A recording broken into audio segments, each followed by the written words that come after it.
Ever since Russia invaded Ukraine, Vladimir Putin, in speech after speech, has continually tried to blame NATO for his actions. The choice of pathways towards ensuring security should not pose a threat to other states, whereas Ukraine joining NATO is a direct threat to Russia's security. NATO began active military development of the territories adjacent to ours. This was an absolutely unacceptable threat, systematically created for us and right on our borders. NATO may not be fighting in Ukraine, but it's still seen as the greatest threat to Russia. For Putin, this is a war based on history, and in particular, his version of it. He claims, and this is fiercely disputed by people who were there, that the Americans agreed in 1990 that NATO wouldn't expand any further. But it has, taking in many of Russia's neighbours like Estonia, Latvia and Lithuania, and Putin was terrified that Ukraine and NATO were becoming too close. Do you realise that if Ukraine joins NATO and decides to take Crimea back through military means, the European countries will automatically get drawn into a military conflict with Russia? But if the war in Ukraine was supposed to keep NATO at bay, then it's failed, as NATO has expanded again. We welcome Finland as the newest member of our alliance. 31 flags flying together as a symbol of our unity and our solidarity. And again. I look forward to also welcoming Sweden into the alliance as soon as possible. And now, ironically, it could be about to expand yet again. Ukraine is ready to be in NATO. We are waiting when NATO will be ready to host and to have Ukraine. All allies agree that Ukraine will become a member of the alliance. Britain's position, going right back to, I think, Bucharest, was that we believe Ukraine should be able to join NATO. As the heads of state of NATO countries gather in Vilnius for the start of what's being billed as a fateful summit, will Ukraine be allowed to join the fold? 22 NATO members have already expressed their support for Ukraine's membership. But can it join the alliance while it's still at war? And how would that go down in Moscow? You're listening to Stories of Our Times from The Times and The Sunday Times. I'm Manveen Rana. Today, could Ukraine really join NATO? We hear from a former Secretary General.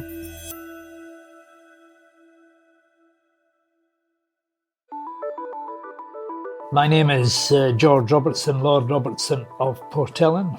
I've been a Member of Parliament in the House of Commons and the House of Lords for now 45 years. And I was, of course, Secretary of State for Defence of the United Kingdom from 97 to 99, and thereafter the 10th Secretary General of NATO. Lord Robertson, in the run-up to this big summit in Vilnius, we've got President Zelensky going around the world, doing interviews, doing speeches, calling for one thing really, and that is membership of NATO. What have you made of his requests? It's perfectly understandable that he should be making that request, indeed that demand. You know, he's involved in a war with an invading force from a nuclear-armed power, and he sees, understandably, NATO membership as being one of the key elements of the country's defence against the invader. A promise was made in 2008 at the NATO summit in Bucharest that Ukraine and Georgia would become members of NATO. That promise still lies on the table. We must make clear that NATO welcomes the aspirations of Georgia and Ukraine for their membership in NATO and offers them a clear path forward to meet that goal. The question will be for the Vilnius summit and the presidents and prime ministers there as to whether or not that process is going to be accelerated and Ukraine be given full membership. And at the moment, Ukraine, it's not a member, but it does have sort of partner status. What exactly does that mean? What sort of rights does that give them?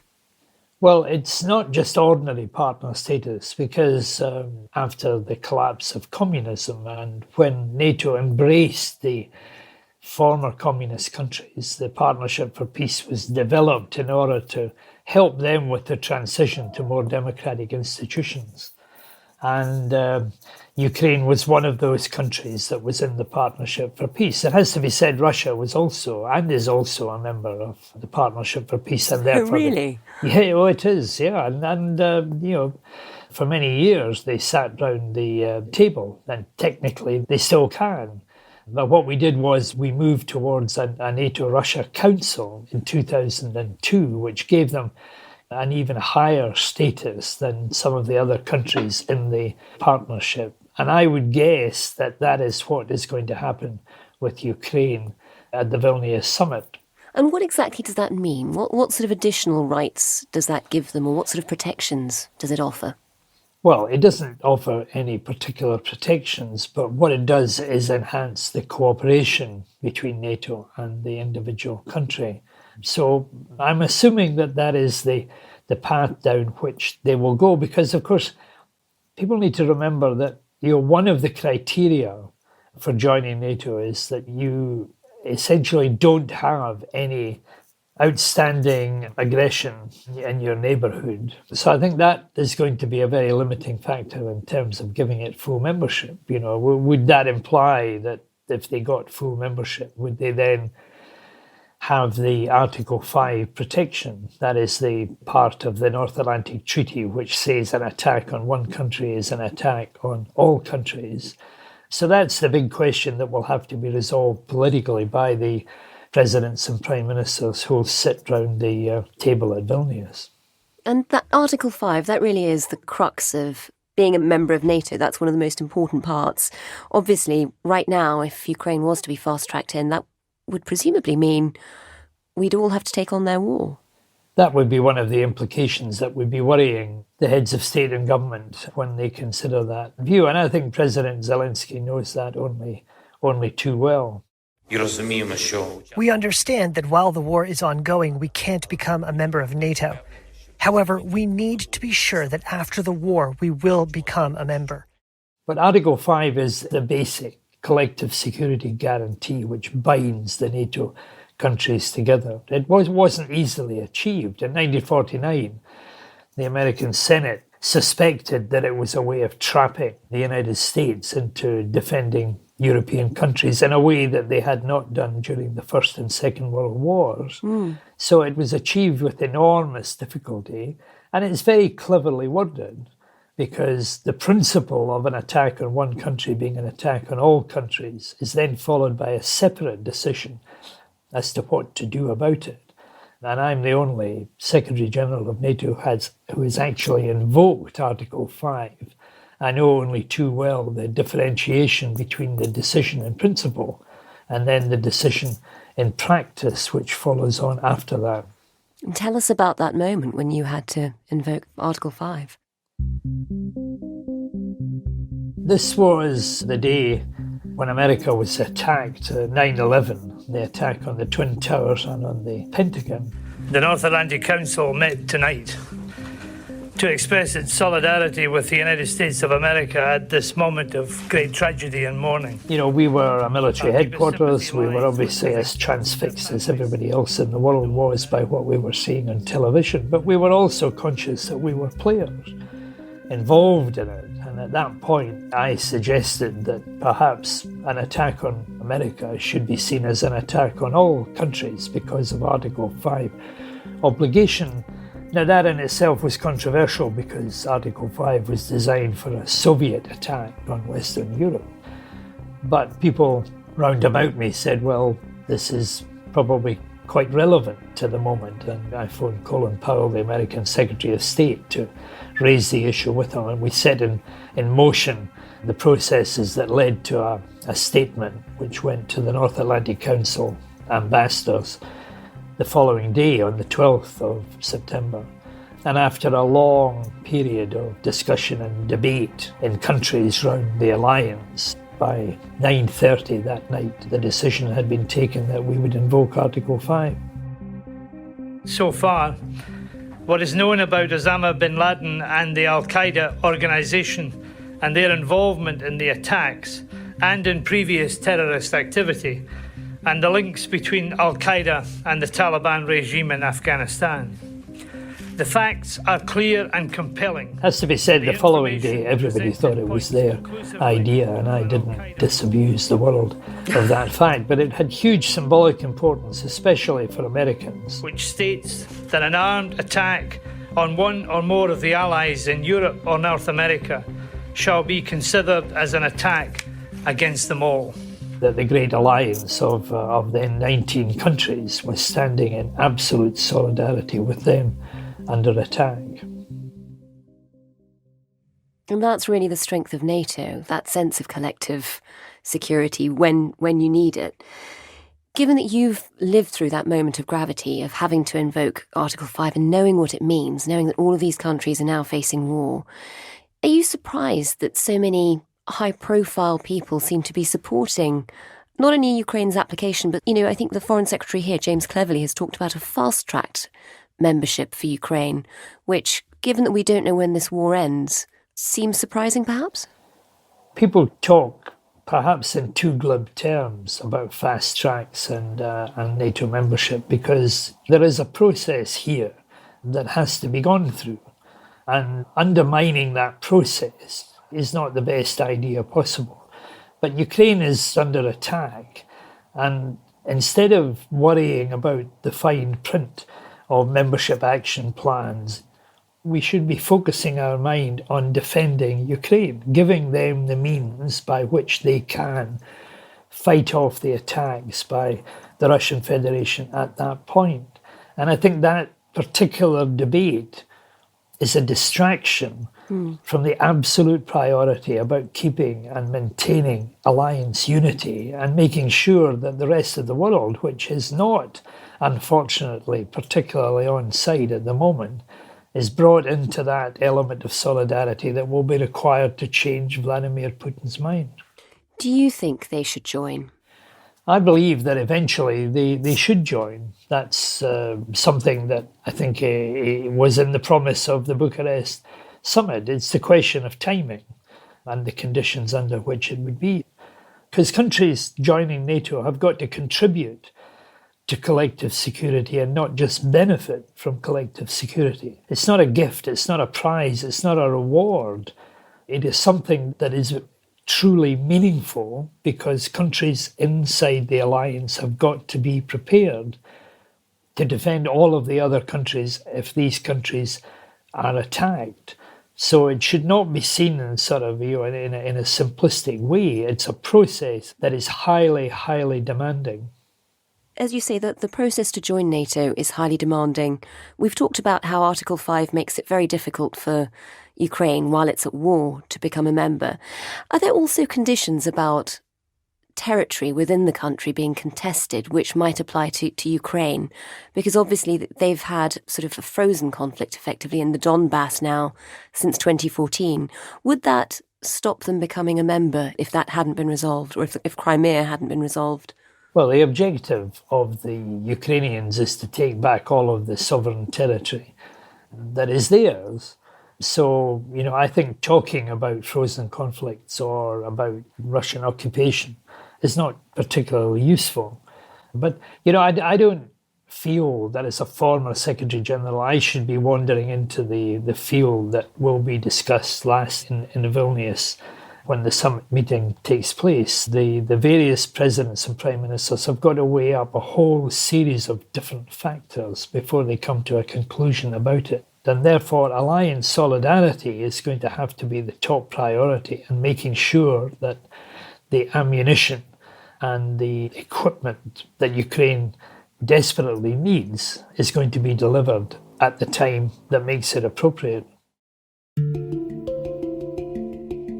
As NATO prepares for its big summit in Vilnius, one topic that's bound to be on the agenda is whether Ukraine should be offered membership.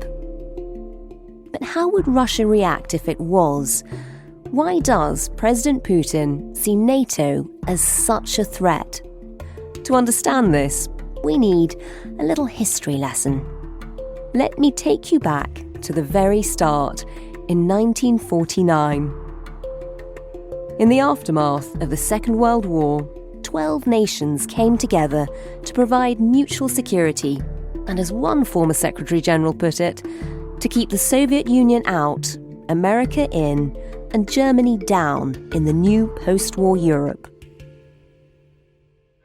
They are sworn to stand together against aggression. An attack against one would be an attack against all. This union of 12 nations became known as the North Atlantic Treaty Organization, or more simply, NATO. And then, in 1990, as German reunification was taking place, the American Secretary of State, James Baker, tried to persuade President Gorbachev to let Germany join NATO.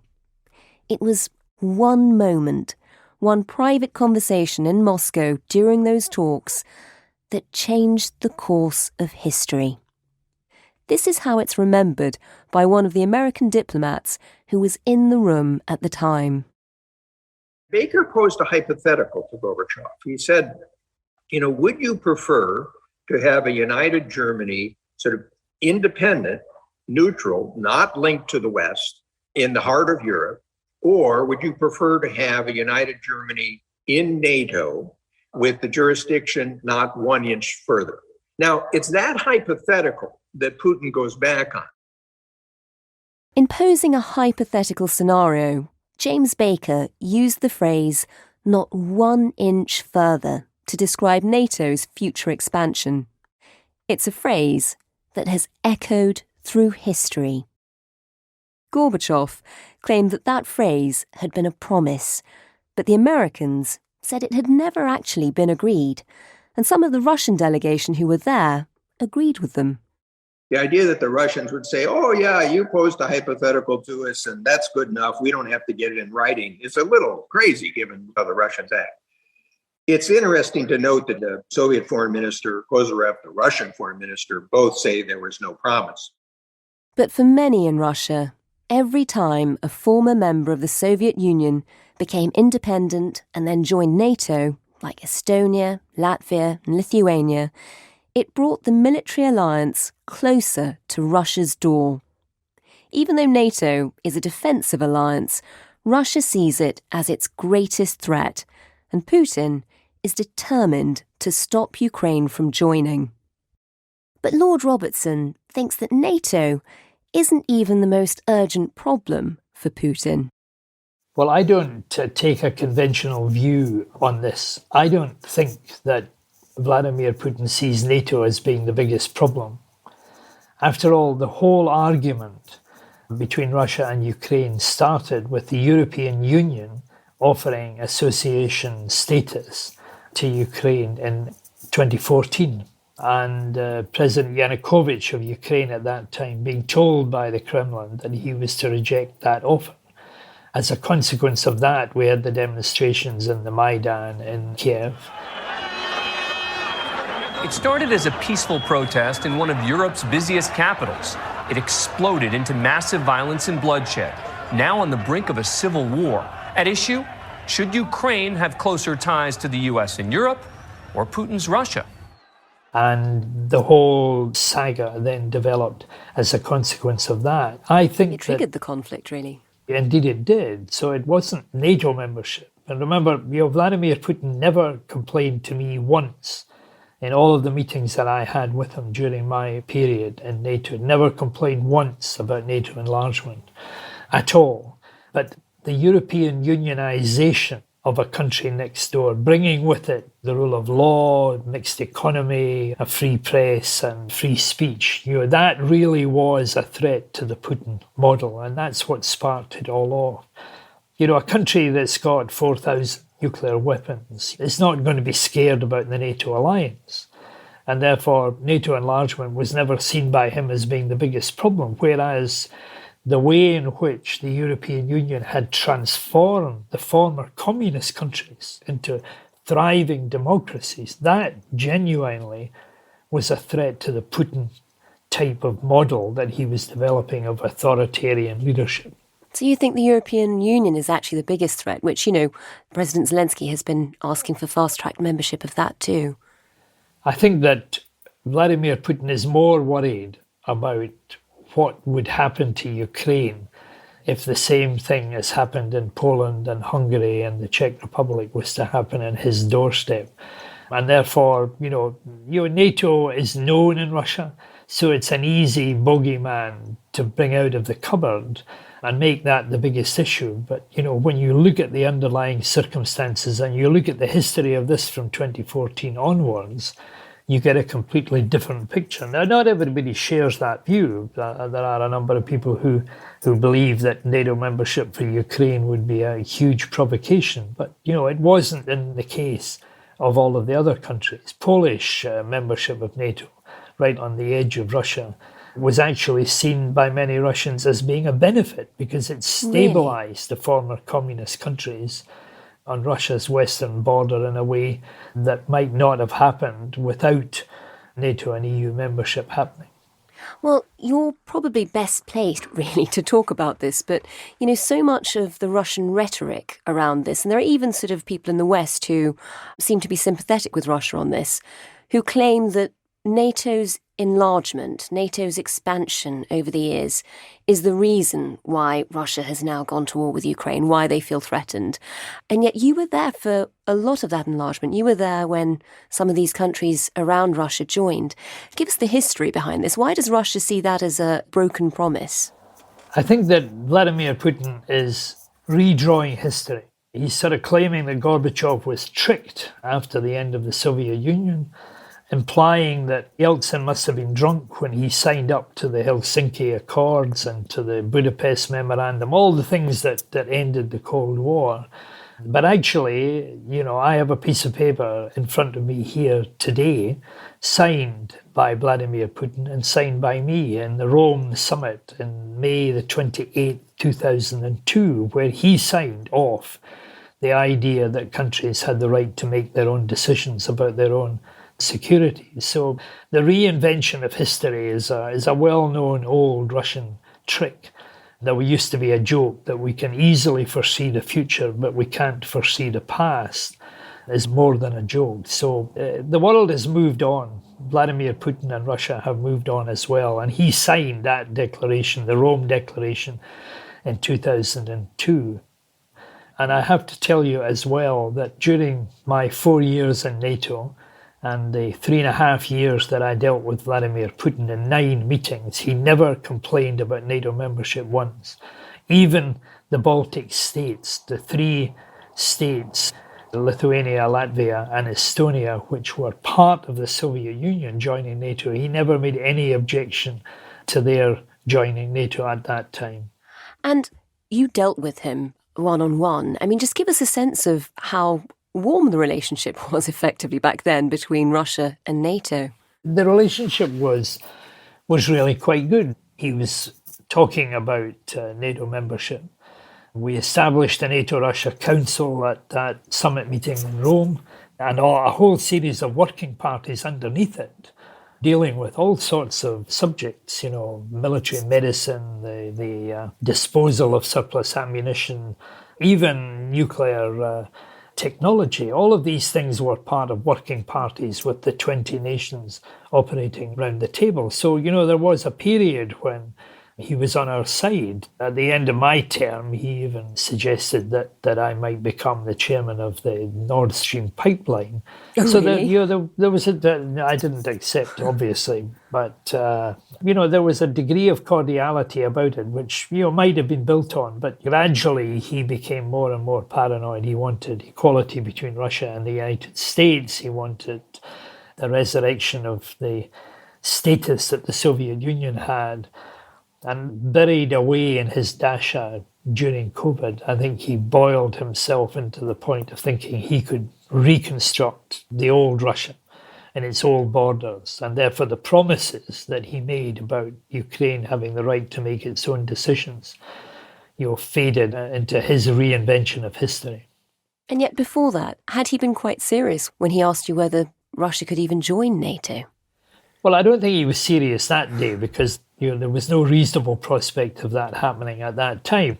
But, my answer to the question that he posed was, let's cooperate and engage together and see where that takes us. And actually, it took us to the NATO-Russia summit in 2002 and the creation of the NATO-Russia Council. I was chairing it at the end of the tour de table, the opening speeches by all of the presidents and prime ministers. He actually cracked a joke, which everybody laughed at, and not nervously. Not nervously actually, because it wasn't the best joke in the world, but it was a joke, and people Go sort on, of what felt. was it?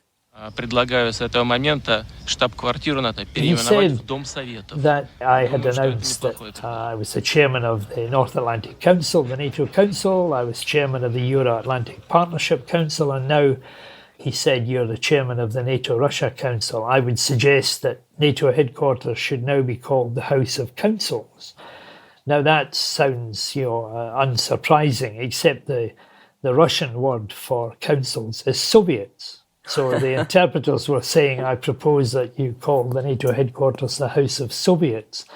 Everybody laughed uproariously, although the Polish delegation looked a bit nervous at the suggestion. I bet. And it was designed to be a play on words and a joke at that time. It's a good thing you've got me in the chair, and I will declare that to be a joke.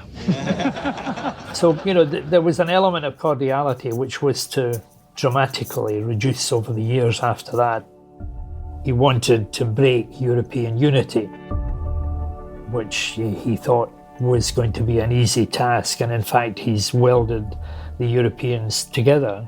He wanted to break the connection between the United States and Europe, and it's now stronger than it has been for many, many years. And he thought that he could take Kiev in 3 days, decapitate the Zelensky government and occupy the whole of Ukraine. And of course it's been a complete mess, and he's found himself on the wrong side of military victory. So all of his strategic objectives have come to little or nothing, but he's still sort of pursuing his objectives. But there is little doubt at all that what he set out to do, he's achieved almost the exact opposite. And as we look ahead to the summit in Vilnius, what do you think might be offered to Ukraine out of it? If there is talk of membership, for example, what are the options that might be on the table? Well, there are a series of options that can be produced. One of them is changing the NATO-Ukraine Commission to the NATO-Ukraine Council and giving it an enhanced status in terms of NATO's internal organisation. Much more help can be given about getting the degree of interoperability with the Ukrainian armed forces and the NATO forces, and I would expect that will be done as well. But people will be working overtime to find ways in which they can maintain the solidarity and maintain the effectiveness of the connection with Ukraine at the present moment. And I don't think that they should allow themselves to get bogged down in processes or terminology. What matters at the moment is that Vladimir Putin must not succeed in destroying Ukraine as a country, and therefore the priority round that table, the big table in Vilnius, is going to have to be to maintain the solidarity, which alone is going to change Vladimir Putin's mind and persuade him that this conflict is not worth pursuing and that he must give up and go home. Do you think there might be the promise of more weapons or more help also coming? Undoubtedly, there will be more promises of help, because that's going to be necessary. A lot of the NATO countries have found that their own supplies are inadequate, both for helping Ukraine and also for defending themselves. So increased defence expenditure is obviously one factor to be prioritised there, but much more than that will be the readiness of NATO forces and NATO troops. The degree of interoperability between the countries is now in high profile and will have to be addressed. But making sure that Ukraine gets the supplies of weaponry and of equipment that they require at the present moment will have to be the biggest priority of the summit meeting. And looking back now, the promise was made in 2008 that Ukraine would be able to join. Do you think it was a mistake that they hadn't? I don't think at that time they could have joined. I don't think that Ukraine and Georgia were in any ways ready for NATO membership at that point. So it was a decision in principle taken at Bucharest to say that they would eventually become members of NATO, and they will eventually become members of NATO. It's difficult to foresee the future completely, but we may have to start looking again about some pan-European security structure, which might eventually be in a Putin-free Russia. I don't think that we should assume that Russia is always going to be the kind of Russia that Putin is projecting. There are good people in Russia, there are serious military people in Russia who see a future much more aligned to the West and to Western values, and who want to be united against the common threats that Russia and the rest of us all face at the present moment. So the future is difficult to foretell, but it's going to have to be a Russia without the kind of aggression that Vladimir Putin represents today.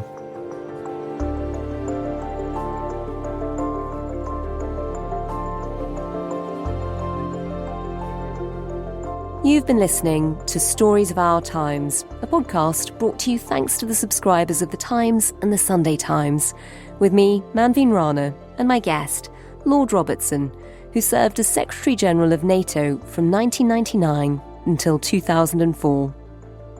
If you're a Times subscriber, you can follow all the latest from my colleague Oliver Moody, who is in Vilnius for the NATO summit that starts tomorrow. The producer today was Priyanka Deladia. The executive producers were Kate Ford and James Shield, and sound design was by Charlie Brandon King. If you can, please do leave us a review wherever you get your podcasts. Thanks for listening. See you tomorrow.